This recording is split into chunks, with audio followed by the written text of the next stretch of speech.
ಇರುತ್ತೆ. ಬಟ್ ಎಷ್ಟು ಡೇಂಜರ್ ಗೊತ್ತಾ ಈ ಪ್ರಾಡಕ್ಟ್ಸ್ ಎಲ್ಲ. ಇದನ್ನೆಲ್ಲ ನಾನು ಫುಡ್ ಪ್ರಾಡಕ್ಟ್ಸ್ ಅಂತಾನೆ ಕರೆಯೋದಿಲ್ಲ, ಇದೆಲ್ಲ ವಿಷ. ಫ್ಯೂಚರ್ ಅಲ್ಲಿ ಇವನ್ನೆಲ್ಲ ತಿಂತಾ ಇರಿ ಕ್ಯಾನ್ಸರ್ ಬರುತ್ತೆ. ಇವಾಗಲೇ ಬರ್ತಾ ಇದೆ ಮಕ್ಕಳಿಗೆ ಇಷ್ಟೊಂದು ಅಲರ್ಜಿಗಳು, ಆಟೋ ಇಮ್ಯೂನ್ ಡಿಸೀಸಸ್ ಅನ್ನೋ ಭಯಾನಕವಾದ ಕಾಯಿಲೆಗಳು ಆಲ್ರೆಡಿ ಬರ್ತಾ ಇದೆ. ಇದರಲ್ಲಿರೋ ಈ ಪಿಂಕ್ ಕಲರ್ ನೀವು ನೋಡ್ತಾ ಇರೋದು ನ್ಯಾಚುರಲ್ ಸ್ಟ್ರಾಬೆರಿ ಅಲ್ಲ, ಇದು strawberry flavour, artificial colours, preservatives, ಇನ್ನು ಏನೇನ್ ಕೆಮಿಕಲ್ಸ್ ಎಲ್ಲ ಇವುಗಳಲ್ಲಿ ಇದೆ ಗೊತ್ತಾ. ನಂದಿನಿ ಉತ್ಪನ್ನದಿಂದ ಕ್ಯಾನ್ಸರ್, ಚರ್ಮ ರೋಗ ತಜ್ಞೆ ಆರೋಪ. ಹೌದು, ಬೆಂಗಳೂರಿನ ಚರ್ಮ ರೋಗ ತಜ್ಞೆ ಡಾಕ್ಟರ್ ಶರಣ್ಯ ಪದ್ಮ ನಂದಿನಿ ಉತ್ಪನ್ನಗಳಾದ ಕ್ರೀಮ್ ಬನ್, ಸ್ಟ್ರಾಬೆರಿ ಫ್ಲೇವರ್ಡ್ ಮಿಲ್ಕ್ ಮತ್ತು ಪಾನೀಯಗಳು ಡೇಂಜರ್ ಅಂತ ಆರೋಪಿಸಿದ್ದಾರೆ.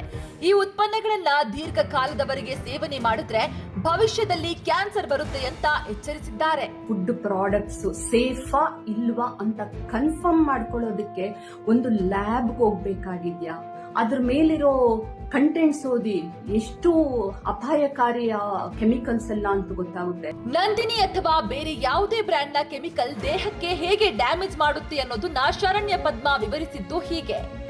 ಒಂದು ವೇಳೆ ಈಗ ನಾವು ತುಂಬಾ ಕೆಮಿಕಲ್ಸ್ ಇರುವಂತಹ ಆಹಾರ ತಗೊಂತಾ ಇದ್ರೆ ಏನಾಗುತ್ತೆ, ಈಗ ಆಲ್ರೆಡಿ ನಮ್ಗೆ ಬೇರೆ ವಿಧಿ ಇಲ್ಲದೆ ನಾವು ಏನೋ ಹಣ್ಣು ತರಕಾರಿಗಳು ಮತ್ತೆ ಧಾನ್ಯಗಳಲ್ಲೆಲ್ಲ ಕೆಮಿಕಲ್ಸ್ ಬರ್ತಾ ಇದೆ.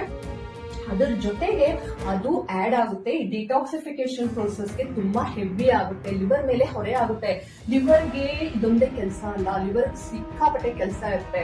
ಸೊ ಅವಾಗ ಏನಾಗುತ್ತೆ, ಈ ಮೆಟಬಾಲಿಸಮ್ಸ್ ಏನಿರುತ್ತೆ, ಪೌಷ್ಟಿಕಾಂಶ, ಈ ಫ್ಯಾಟ್, ಪ್ರೋಟೀನ್, ಕಾರ್ಬೋಹೈಡ್ರೇಟ್ಸ್ ಅದನ್ನೆಲ್ಲ ಪ್ಯಾಕ್ ಮಾಡೋದು, ಪ್ರೊಸೆಸ್ ಮಾಡೋದು, ಸ್ಟೋರ್ ಮಾಡೋದು, ಬೇಕಾದಾಗ ರಿಲೀಸ್ ಮಾಡೋದು, ಆ ಒಂದು ಮ್ಯಾನೇಜ್ಮೆಂಟ್ ಎಲ್ಲ ಇದು ಮಾಡ್ತಾ ಇರುತ್ತೆ. ಇದು ಎಫೆಕ್ಟ್ ಆಗುತ್ತೆ. ಆಮೇಲೆ ಶುಗರ್, BP ಎಲ್ಲ ಬ್ಯಾಲೆನ್ಸ್ ಮಾಡ್ತಾ ಇರುತ್ತೆ, ಇದು ಸಹ ಎಫೆಕ್ಟ್ ಆಗುತ್ತೆ. ಹಾರ್ಮೋನಲ್ ಇಂಬ್ಯಾಲೆನ್ಸ್ ಆಗುತ್ತೆ.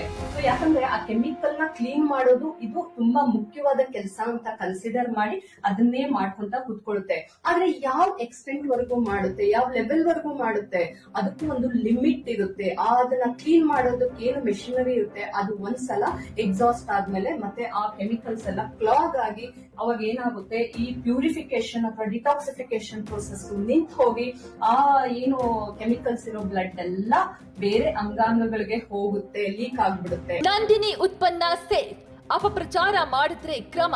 ಇದು ಕರ್ನಾಟಕ ಮಿಲ್ಕ್ ಫೆಡರೇಷನ್ KMF ಕೊಟ್ಟ ಎಚ್ಚರಿಕೆ. ಡಾಕ್ಟರ್ ಶರಣ್ಯ ಅವರ ಆರೋಪವನ್ನ ತಳ್ಳಿ ಹಾಕಿರುವ KMF, ನಂದಿನಿಯ ಹಾಲು, ಮೊಸರು, ತುಪ್ಪ ಸೇಫ್ ಆಗಿದೆ. ಇವುಗಳ ಅಪಪ್ರಚಾರ ಮಾಡಿದ್ರೆ ಕಠಿಣ ಕ್ರಮ ಕೈಗೊಳ್ಳುವುದಾಗಿ KMF ಸಾರ್ವಜನಿಕ ಪ್ರಕಟಣೆ ಹೊರಡಿಸುವ ಮೂಲಕ ಎಚ್ಚರಿಕೆ ನೀಡಿದೆ. ನಂದಿನಿ ಉತ್ಪನ್ನದಿಂದ ಕ್ಯಾನ್ಸರ್ ಬರುತ್ತೆ ಎಂದಿದ್ದ ಚರ್ಮ ರೋಗ ತಜ್ಞೆ ಡಾಕ್ಟರ್ ಶರಣ್ಯ ಪದ್ಮ ವಿರುದ್ಧ ಕೂಡ ದೂರು ದಾಖಲಿಸಿದೆ. ಡಾಕ್ಟರ್ ಶರಣ್ಯ ಹಾಗೂ KMF ಆರೋಪ ಪ್ರತ್ಯಾರೋಪದ ಮಧ್ಯೆ ಗ್ರಾಹಕರು ಗೊಂದಲಕ್ಕೀಡಾಗಿದ್ದಾರೆ. ನಂದಿನಿ ಬ್ರ್ಯಾಂಡ್ ನಿಜಕ್ಕೂ ಸೇಫಾ? ನಿಜಕ್ಕೂ ನಂದಿನಿ ಬ್ರ್ಯಾಂಡ್ ನಲ್ಲಿ ಅಗತ್ಯಕ್ಕಿಂತ ಹೆಚ್ಚಿನ ಪ್ರಮಾಣದ ಕೆಮಿಕಲ್ ನ ಯೂಸ್ ಮಾಡಲಾಗ್ತಿದ್ಯಾ, ಅಥವಾ ನಂದಿನಿ ಬ್ರ್ಯಾಂಡ್ ಡೂಪ್ಲಿಕೇಟ್ ಮಾಡಿ ಮಾರಾಟ ಮಾಡ್ತಿರೋದ್ರಿಂದ ನಂದಿನಿಗೆ ಕೆಟ್ಟ ಹೆಸರು ಬರ್ತಿದ್ಯಾ ಅನ್ನೋದಕ್ಕೆ KMF ಸ್ಪಷ್ಟನೆ ನೀಡಬೇಕಿದೆ.